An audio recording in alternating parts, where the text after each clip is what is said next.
It's good, essentially PC building practice to have a little bit extra and layer it on top of the CPU.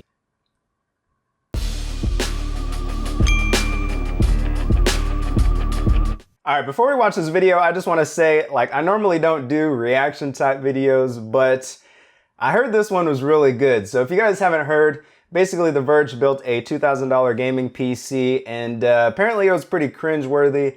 They got a lot of mistakes in there, so I figured we should take a look at it together. I actually was gonna watch this on my own a long time ago because I am subscribed to The Verge, but I think I fell asleep on the before I could finish the video. So I never really got to see what everyone was, what was causing the big uproar. I never really got to see it. And then I came back to the video and the comments were disabled as well as the likes and dislikes. So I think we may have something golden on our hands here. I will say before we start, The Verge is someone that I do look up to as a content creator. Their videos are usually well put together. The production quality is way up here. So I'm a little bit surprised to see a PC build video do so poorly here. Or maybe I'm not because they're Apple fanboys, but I guess we expect better from The Verge. So anyways, let's go ahead and watch this video and see what we think. So a few years ago, TC, or Managing Editor, built a gaming desktop, but it's kind of out of date, and it's definitely... My guy got on yellow glasses like the gamer. So let's build a new one. The gamer yellow glasses, the flux glasses. You can build a gaming desktop for around $1,000, but I want to go all out, for PC so building. I spent around $2,000. PC like this is going to be able to play most games. Got a 1080, GTX 1080. So what do you need to build for a a desktop? $2,000 build? Of course, first you need a table. Preferably not metal. If it's going to be metal, have an anti-static working surface layered on top of it, a thermal paste applicator, an Allen wrench, some tweezers to tighten up the wires, a Swiss Army knife, which hopefully has a Phillips head screwdriver in it. Just get a screwdriver.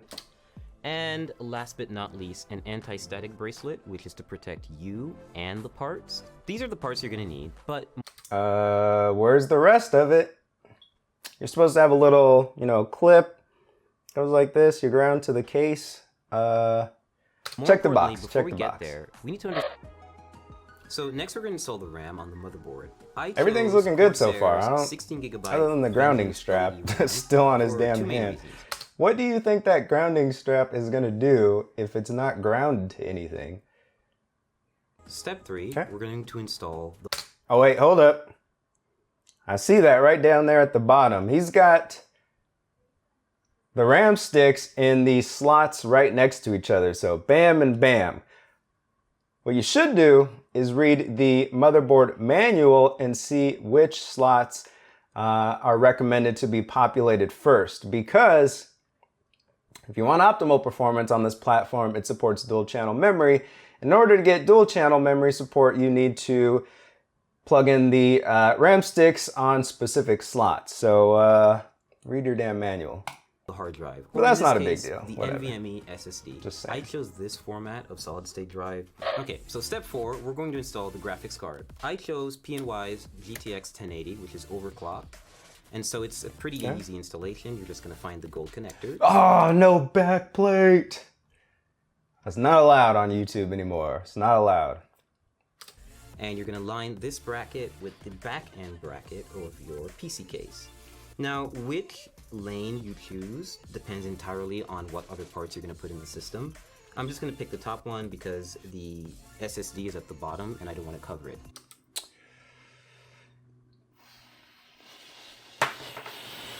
No. No, no, no, no, no, no, no. Okay. Listen here. PCI slots on your motherboard, not all of them run at the same speed. It's very important that you again read your manual and determine which slot is the by 16 slot. That is the one that you want to plug your graphics card in, as that one will give you the best performance.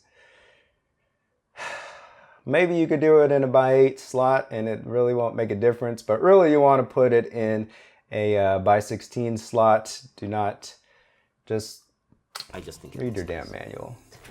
Click. We're installing the CPU, the heart of... Hold on, bro. What step are we on? And we're just now installing the CPU cooler? I mean, the CPU? What? Bro, that should be like step 1. What are you doing? Okay, you don't want to have like your CPU socket just exposed to the world while you're installing your graphics card and your AIO and all this other shit. That's probably step 1, my guy. That's like step 1. I don't know what you're doing there. So to do this, we're just I going mean, I guess if he's using Intel, he's probably got that little cover on there, but still. We're just going to take this little plastic part out. Just toss it out. Don't do this in step 8. And now we have an exposed I don't think Intel wants you to do that either. Holder, or rather, they definitely don't want you to do this. And we're going to use the CPU applicator. This is a special little part that not everyone may get, but this motherboard that we got from ASUS. What the fuck are you doing? Hold on, what?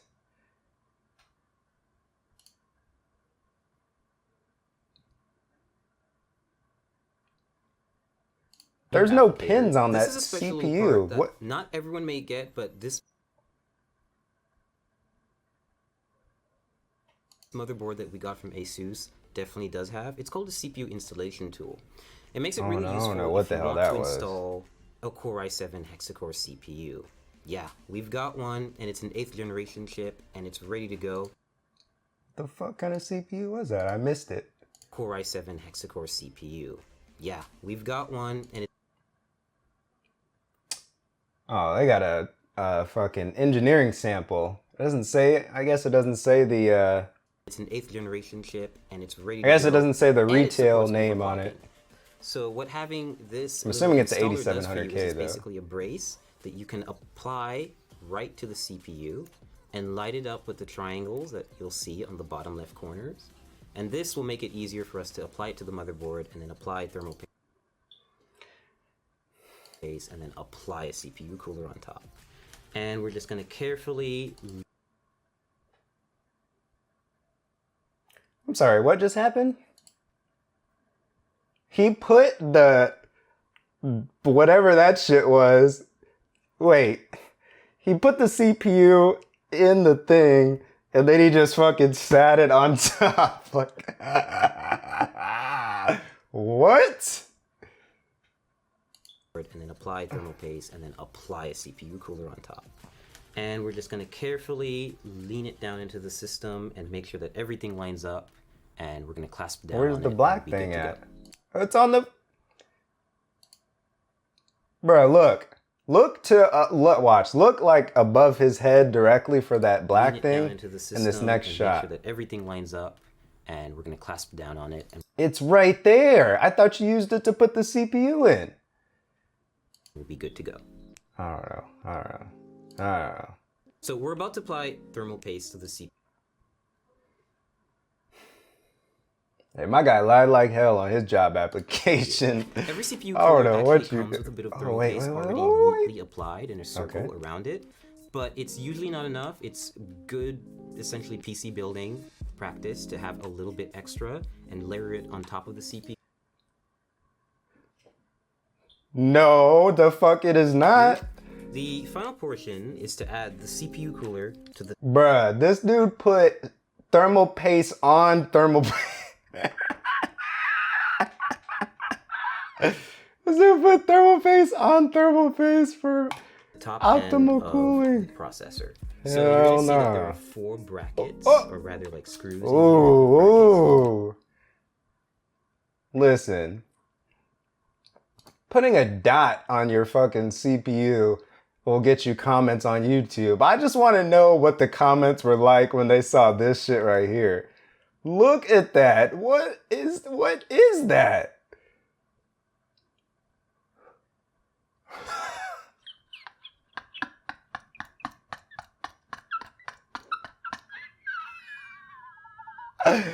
Oh, what the fuck is that?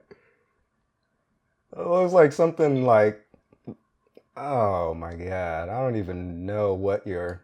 Here's right here, and they're going to keep the cooler raised off the processor, but it's also going to be close enough to actually physically come in contact with it, like basically keep it cool. Take, you know, you can't even put the shit down because the cables. And just screw them on. So now that our internals are done, we're gonna put all the panels back on, which is the top glass, side glass, front glass, and But I can't get over that fucking thermal paste on the thermal paste. Hell nah. If he did everything else right in this video, just that one thing alone is gonna get him hella dislikes. of course, the back panel where all of this fun stuff funny. is happening.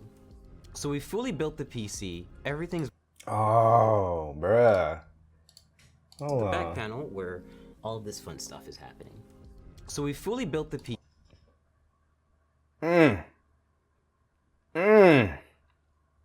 I look like one of them Twitch streamer PC builds. You ever seen like somebody that's like a Twitch streamer, but they don't really know shit about PCs, and they're like, I just built my first PC, look at it. And then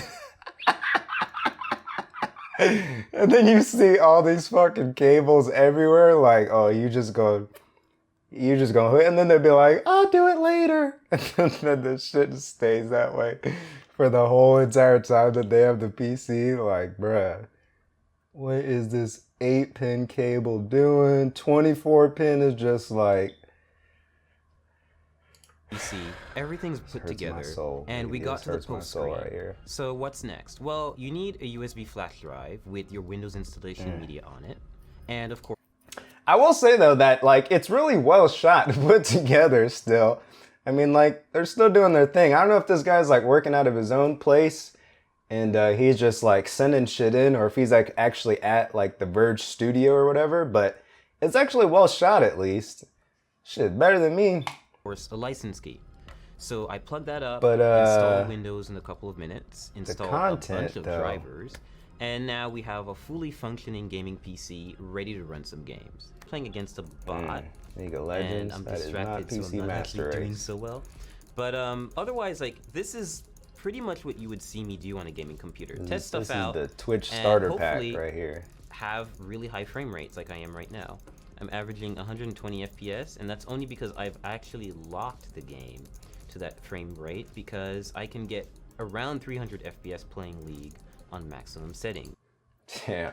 You know what's crazy about PC gamers? They will do shit like this. Like, you'll build a $2,000 PC and then play League of Legends or Fortnite or some shit like that. Like, bro, what are you doing? Which is a little bit absurd. absurd. Send me some of that money since you got some extra so waste. I locked it. Building a gaming desktop has been a great experience. I'm able to max out a lot of my favorite titles, and I'll be able to play a lot of upcoming titles like that. Did he? I want him to do some, I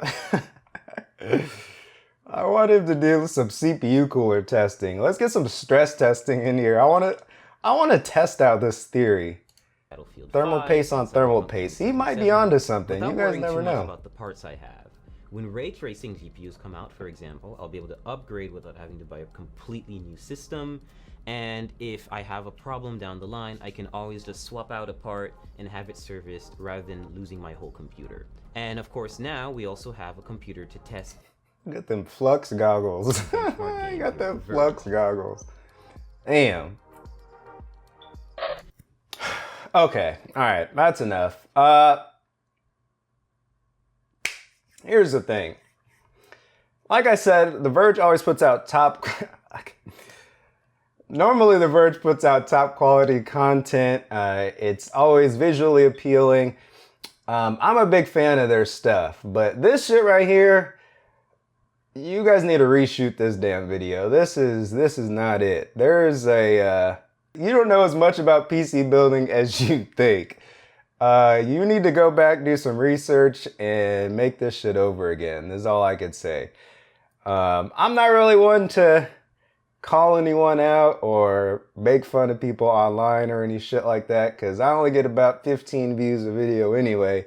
But this shit right here needs to be reshot, and that's pretty much all I can say.